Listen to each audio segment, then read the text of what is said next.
Kung sabihin ko sa inyo na ang lalaking minahal ko, yung pinakamabait, pinaka-gentleman, pinaka-perfect na partner na nakilala ko, ay may iba palang pangalan, ibang buhay, at may kasong sexual assault, maniniwala ka ba? Kasi ako, hindi. Pero isang gabi may nag-message sa akin. Wala pang profile picture. Walang matinong pangalan.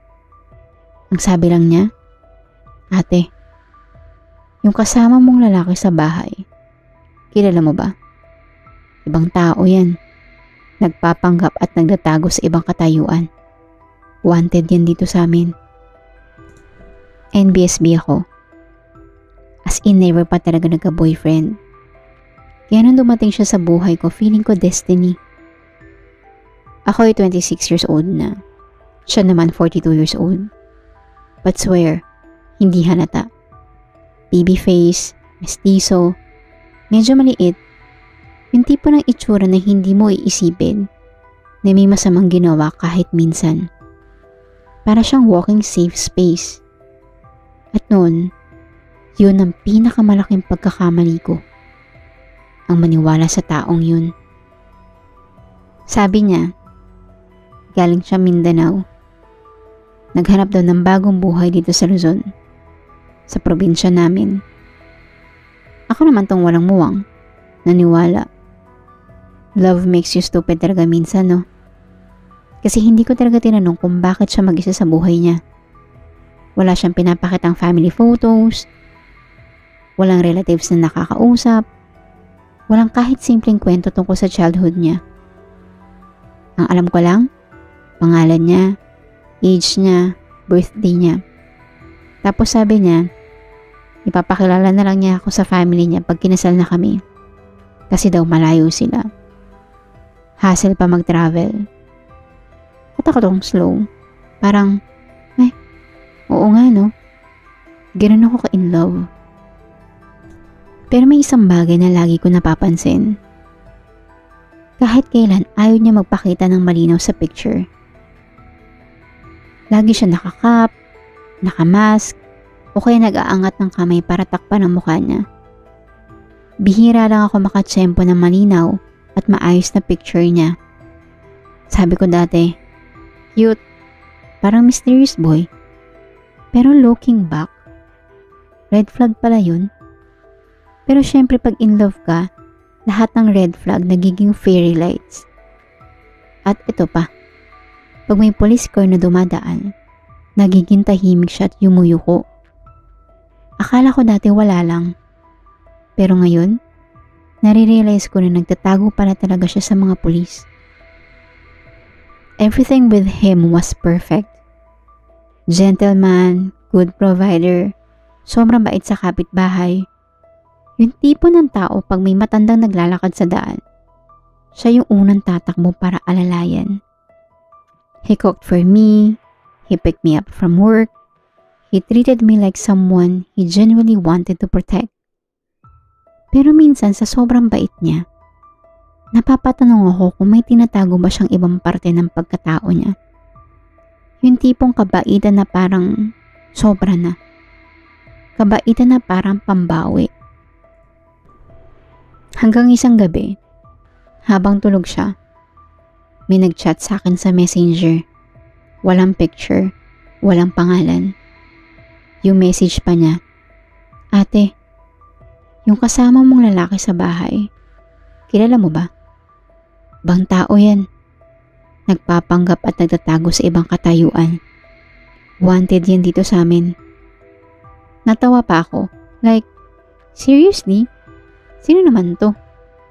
At dun siya nag-send ng picture ng ID ng pangalang hindi ko kilala. Pero ang mukha sa picture, yun mismo ang live-in partner ko. Yung itsura niya nung una ko siyang na-meet. Mas mataba lang, mas maputi, walang bigote at balbas. Same eyes, same ngiti, same lahat. Except yung pangalan. Tapos sumunod na picture, wanted poster na nakapaskil sa poste na medyo kupas na yung kulay dahil mukhang matagal na nakapaskil. Wanted. sexual assault, escape. Sabi niya nakita niya kami dahil may old post daw ako na hindi ko maalala na nakapublic pa. Hindi rin siya mutual friend. Hindi ko rin alam paano niya nahanap profile ko.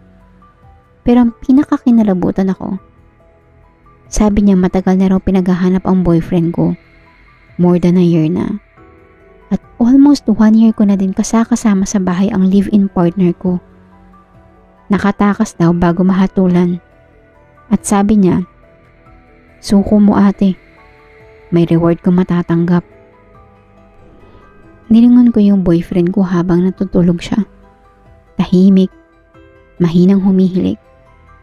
Parang imposible na ito yung taong sinasabing gumawa ng bagay na hindi mo ma-imagine gawin ng kahit sinong matinong tao. Pero habang tanggap ko yung gaano siya kabait ngayon, hindi ko rin matanggal sa utak ko na may mga babaeng humihingi pa ng hustisya. At yung hustisya na yun, nasa tabi ko, natutulog. Kinabukasan sinubukan ko mag-observe. Sabi ko sa sarili ko, hindi ako maniniwala unless meron pang ibang proof. Nag-message ulit yung tao. Sabi niya, ate, hindi ka pa rin naniniwala. Tignan mo liig ng boyfriend mo. May peklat dun. Sugat galing sa pagpupumalit niyang tumakas nun. At nung nakita ko, napaatras ako. Kasi nagsisimula na akong maniwala sa taong yun. Paano kung totoo nga? Pero paano kung nagbago na siya? Kahit gusto kong isipin na nagbago na siya ngayon, na mabait na siya, na wala akong nakikita na masama sa mga ginagawa niya, hindi ko rin siya mapagtanggol sa sarili ko. Kasi hindi naman ako yung nabiktima. Hindi ako yung nasira ang buhay. Hindi ako yung natroma. At hindi ako yung naghahanap ng hustisya. Mahalaga pa ba ang nakaraan kung nagbago na siya ngayon? Yan ang tanong na paulit-ulit na umiikot sa isip ko.